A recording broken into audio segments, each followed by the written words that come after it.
good news is your dates are here. What's the bad news? They're dead. Oh, you're so cool, Brewster! Everybody's a suspect! Hey, Ted, where the hell's Corkscrew? Don't fuck with the Chuck! So today we're going to be talking about why the Evil Dead remake is not only the best remake of all time, but probably one of the greatest horror movies of all time. Let's just start off by saying the original trilogy, every installment in this franchise are all perfect. Literally every single one of them is perfect. They're all 10s. Even Army of Darkness, even though it's a big 180 from what we normally get, it was just fun, it was bloody. I mean, you know what you're getting into with one of these movies, and that's why I like them. The reason why I like this one a lot more than the original is because I like the pacing better, I like the sheer brutality of all of it, the character development, the actual plot, of like why they're actually at the cabin. The original, they go to just kind of hang out, have fun. This one, they have the character named Mia, who's the main character. She is trying to sober up, so they all go to the cabin that David and Mia, brother and sister, they go to the cabin to sober up, and they bring Eric, they bring Natalie and Olivia, if I remember right. It starts off with, we find out that she technically overdosed, and that's why they're there. Dude, I can talk about this movie all day. From start to finish, it's so fun, it's so good. Before I start jumping around and getting all out of order, I want to do it best I can. The opening scene of this movie, fucking wild, and I mean fucking wild. That's when you get introduced to the characters, Dave and Mia, you know, everyone I just said. They end up going to the basement and finding a bunch of like skin cats and burnt hair and just fucked up shit. They obviously find the Book of the Dead, Necronomicon, and what does Eric do? The fucking one thing you're not supposed to do in a horror movie. Read the Latin. You never fucking read the Latin. Do not read the Latin. But he does. What the fuck? And he summons a demon, and each one gets possessed one by one, and it's a Kandarian demon, if I remember right. And once it collects 5 souls, the abomination will come to Earth, and the skies will bleed, and basically all hell is gonna break loose. There's 3 ways to beat the demon, and it's bodily dismemberment, purification by fire, and you have to be buried alive. Right from the get-go, the first person to get possessed, if I remember right, is Mia, and no one believes her. They think she's going through withdrawals. Second one, I think, is Olivia, because she ends up like attacking her and like puking on her face and shit.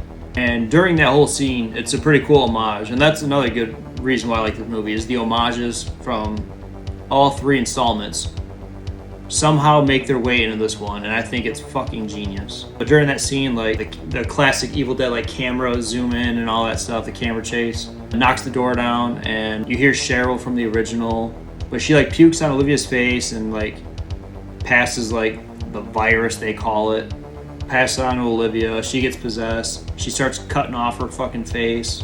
She attacks Eric. That whole sequence is nuts. If you have an eyeball fetish, especially that scene, like she takes a syringe and starts stabbing Eric through his glasses, and it gets like right on his bottom lid, and he has to pull it out. It's fucking just crazy shit. Everything about the movie, straight up, it's just chaos, so much blood. It definitely delivers on that aspect. Like I said, the original, their motive, they just go to have fun. This one, there's an actual story to it, and I like that just a little bit more. I think it edges it out a little bit more. A couple characters are just kind of blah, so that's a knock. David's just kind of and so is Natalie. She doesn't really do much. Eric's probably my favorite, even though he's the biggest dumbass. He reads the Latin, but he's a trooper, dude. He goes through fucking hell. From getting beat with a crowbar, getting his hand split, getting attacked by Olivia, getting peppered with fucking nail guns. He becomes possessed. I mean, dude, the whole thing's a fucking wild ride from start to finish. If you haven't seen it, please watch it. I know I just spoiled the shit out of it, but it's just a fun time.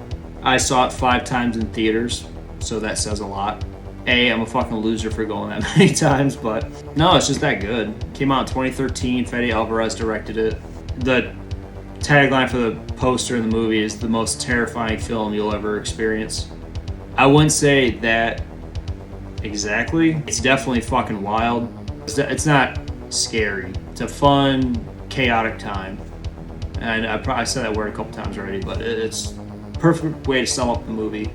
There's like a little feud between David and everyone else because he just kind of up and left when his mom got sick, and they kind of touch base on that. There's a little resentment towards him because of it, especially with Mia and Eric. You find out their mom was sick, and David just up and left and kind of just dished everyone. So like, I totally understand, like, but he was also a piece of shit for not sticking around for his mom, in my opinion. There's the ending, the last 20 minutes of the movie is fucking insanity. From raining blood to all the bodily dismemberment in that movie. You have the classic Mia licking the box cutter, forking her tongue. But the scariest moment for me is when they're burying Mia alive and she's got the plastic bag around her head. That sequence, it's very unsettling because how aggressive she's breathing. See, like, that's the beauty of like the possessions. Like, they lure you in because they're possessed 1 second and then on a dime they're back to their normal selves. So you like feel bad and you want to like help them, and then they switch it back on. It's one of my all-time favorite movies. It's in my top 3. It's gotta be. I mean, it's just a quick little review on the Evil Dead remake. Please give it a watch.